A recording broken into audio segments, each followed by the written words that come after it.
Yo Amodei, qui est le créateur de Claude, le principal concurrent de ChatGPT, dit que les 160 ans seront là avant 2035.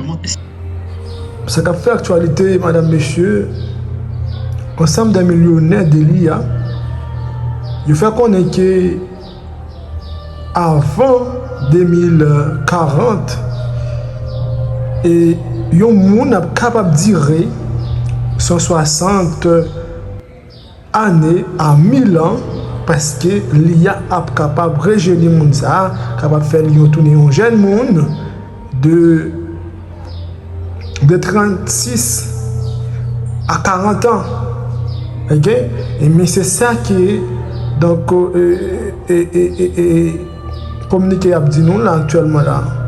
Donc nous voyons que madame Messie n'a vu dans le dernier temps et Jésus lui-même est à la porte et il suffit que nous fassions ça qu'il nous demande pour nous capables de mettre dans nos règles parce que nous vivons un temps qui vraiment exagéré. Madame Messie, écoutez très bien ça qu'il va raconter nous avec plaisir. Yo Amodei, qui est le créateur de Claude, le principal concurrent de ChatGPT, dit que les 160 ans seront là avant 2035. C'est Laurent Alexandre, le chirurgien fondateur d'Octissimo, qui a écrit avec l'entrepreneur Alexandre Tsikopoulos ce livre. Vivre 1000 ans quand l'intelligence artificielle règne et la mort recule. Est-ce que c'est un rêve ou un cauchemar? Le livre est aux éditions Bucher-Chastel. Bonjour. Bonjour. Alors avant d'atteindre 1000 ans, vous nous promettez que l'espérance de vie doublera avant 2035, donc on va vivre jusqu'à 150 ans. Vous êtes un vendeur de rêves? Ah, c'est pas moi qui promets ça. C'est l'ensemble des milliardaires de l'intelligence artificielle de la Silicon Valley. C'est pas une prédiction personnelle, je me permettrai pas. Mais Elon Musk a réaffirmé que grâce à la super intelligence artificielle, les gens qui seront vivants en 2035 vivront au moins 150, 160 ans. Le patron de l'intelligence artificielle chez Google et prix Nobel de chimie 2024 garantit la même chose. Il garantit aussi qu'avant 2040, on saura rajeunir nos cellules, nos organes et nos corps. Ça veut dire qu'on pourrait retrouver des corps de 30 ans quand on aura 100 ou 150 ans. Dario Amodei, qui est le créateur de Claude, le principal concurrent de ChatGPT, dit que les 160 ans seront là avant 2035. Comment ça sera possible? Grâce à la super intelligence artificielle qui est en train de révolutionner tout, de révolutionner le business, la science, l'industrie, les mathématiques, la biologie, la biochimie, la génétique. Donc bien évidemment, ce n'est pas avec les outils et la médecine de 2026 que la Silicon Valley pense qu'on va vivre 150 puis 1000 ans. C'est grâce à la super intelligence artificielle et on voit bien le pari faustien, c'est-à-dire qu'effectivement les milliardaires de l'intelligence artificielle sont prêts à prendre des risques importants pour accélérer la super intelligence artificielle. Ce qu'on appelle la super intelligence artificielle, c'est une intelligence artificielle plus intelligente que la réunion des 8 milliards de cerveaux humains biologiques. Ils sont prêts à prendre des risques pour aller le plus vite possible, de manière à profiter de leurs milliers de milliards plutôt 1000 ans que pendant 85 ans. Quel risque justement alors? Il y a plusieurs risques.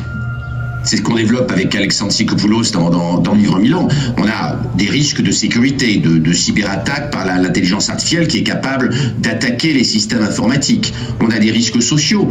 L'école, l'université n'a absolument pas commencé à prendre conscience du choc de l'IA et à préparer nos gamins à ce choc. Et Alexandre Tsikopoulos se plaint beaucoup dans le livre du fait qu'on ne l'a pas préparé à l'université à ce qui arrive et que la génération qui a développé l'intelligence artificielle et qui est en train de développer la super intelligence artificielle n'a pas réfléchi au choc social, au choc politique, au choc éducatif. En réalité, on n'a pas créé de marchepied pour la nouvelle génération et la seule réponse de la Silicon Valley, elle est assez terrifiante, c'est soit le revenu universel, soit les implants intracérébraux pour augmenter les capacités intellectuelles de nos enfants, les implants Neuralink d'Elon Musk, soit la sélection embryonnaire qu'on commence à développer aux États-Unis pour produire des bébés plus intelligents, ce qui, dans les trois cas, est terrifiant politiquement et philosophiquement. Ce qui est intéressant dans votre dialogue, c'est la différence générationnelle, puisque Alexandre Tsikopoulos est un entrepreneur de la génération Z, hein, et donc on voit bien que vous n'avez pas forcément les mêmes craintes, la même approche par rapport à l'IA. Non, bien sûr. Et on voit bien que la jeune génération, elle n'est pas du tout comme ma génération. Elle est en colère. Les sondages aux États-Unis montrent qu'une partie importante des jeunes sont en colère contre l'intelligence artificielle et leur impréparation. L'ancien patron de Google, qui est Eric Schmidt, s'est fait huer à l'université d'Arizona la semaine dernière. Il y a eu deux attentats. Deux tentatives d'assassinat de Sam Altman, le créateur de ChatGPT, en une semaine. On voit monter cette colère. 44% des jeunes occidentaux, d'après une étude qui est sortie la semaine dernière, sabotent l'intelligence artificielle dans leur entreprise. 44% des jeunes. Parce que ces jeunes se disent que cette intelligence artificielle va les tuer, va les faire disparaître, c'est une menace. Alors, ils ne croient pas qu'ils vont être durablement complémentaires de l'intelligence artificielle. Ils ont donc peur d'être marginalisés. Enfin, et c'est vrai qu'on vit un moment incroyable. Notre dépassement par l'intelligence artificielle est beaucoup plus rapide qu'on l'imaginait. Dans Vivre 100 ans, j'exprime un témoignage personnel. Malgré mes 18 années d'études et plusieurs grandes écoles en dehors de la chirurgie, je me sens gilet jaune aujourd'hui. Je me sens dépassé par l'intelligence artificielle. Mais ça va trop vite. Je n'arrive pas à suivre la totalité de ce qui se passe en intelligence artificielle et pourtant j'y passe beaucoup de temps et j'ai créé plus de 10 entreprises informatiques dans ma vie. Vous êtes toujours ChatGPT ? Je me sers de ChatGPT et de Claude principalement. Mais j'ai beau m'en servir, je vois bien que mon dépassement est en cours. J'ai été dépassé, écrabouillé en médecine par ChatGPT, Claude et les autres grandes intelligences artificielles il y a déjà 1 an. Mais même intellectuellement, je commence à être dépassé. D'ailleurs, il y a un truc qui est très intéressant à voir, c'est que le prix Nobel de littérature a avoué qu'elle écrivait ses livres avec l'intelligence artificielle. Maintenant, on voit cette révolution très très rapide de l'intelligence artificielle et on n'a pas créé les institutions qui permettent à la jeune génération d'avoir un marchepied dans ce parce que c'est un déni ou parce que certains n'ont pas la curiosité de s'intéresser, en tout cas certains, c'est-à-dire les adultes, ceux qui ont les rênes du pouvoir, par exemple, que ce soit aussi bien les politiques mais que les patrons d'université. Comment Philippe Aghion, le prix Nobel d'économie, devant les parlementaires la semaine dernière, disait « Je suis atterré ». Atterré par l'incompréhension totale de l'intelligence artificielle par la classe politique. Philippe Aghion qui a soutenu Emmanuel Macron, rappelons-le. Oui, enfin, il était au Parti communiste et il soutenait Brejnev dans les années 70. On a le droit de changer d'opinion. C'est quand même pas ça montre quand même une certaine constance dans l'aveuglement. Justement, la classe politique, elle est sacrément dépassée par l'IA. Je pense qu'on sera tous d'accord ici. Vous parlez beaucoup, ça a l'air de plus vous intéresser, des milliardaires de la Silicon Valley, parce qu'ils sont en train de décider. Ce sont eux qui construisent le monde. C'est pas nous. Ils sont plus puissants que les politiques. Voilà, mais parce qu'ils sont en train de décider notre futur. On sait aussi que ces milliardaires de la Silicon Valley, c'est pas des grands démocrates. Est-ce que ça vous inquiète de les observer gouverner le monde, ou est-ce que vous vous en réjouissez ? Je suis inquiet du fait que la France et l'Europe ont complètement raté le coche.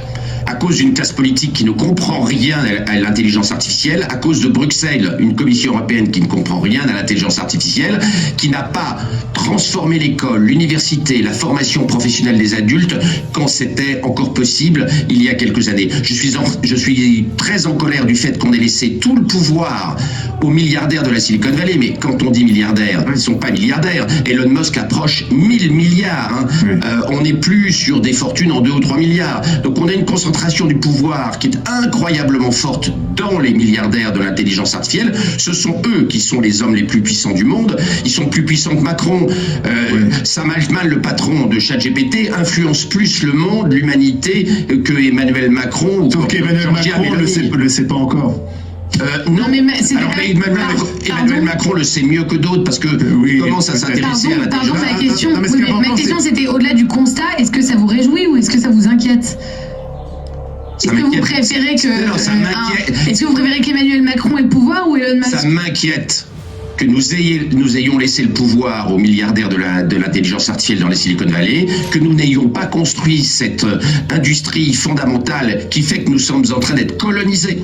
Nous allons devenir une colonie des États-Unis sur le plan technologique et tout court. Oui, ça m'inquiète beaucoup qu'on ait absolument abandonné le pouvoir aux milliardaires de la Silicon Valley et que finalement, notre destin, il n'est plus décidé par le Parlement français, il est décidé par la vision que les milliardaires de la Silicon Valley ont, parce que ce sont eux qui construisent le futur. Alors, moi je suis vieux, c'est pas très important, mais la génération de mon co-auteur Alexandre Tsikopoulos va en prendre plein la tronche, parce qu'on n'a pas préparé la société à ce choc. Il y a une responsabilité immense des politiciens et de ma génération. Pour aller dans votre sens sur l'angoisse des jeunes, il se trouve que je racontais une part de mon week-end, mais il y avait un déjeuner familial, il y avait plusieurs générations. Et c'est vrai que autour de la table, il y avait des jeunes qui commencent à travailler et tous ils s'interrogent pour savoir si leur métier finalement va continuer à exister, s'il ne faudra pas qu'ils changent ou chercher une voie où il y aura encore besoin de l'humain. C'est vrai qu'il y a une angoisse que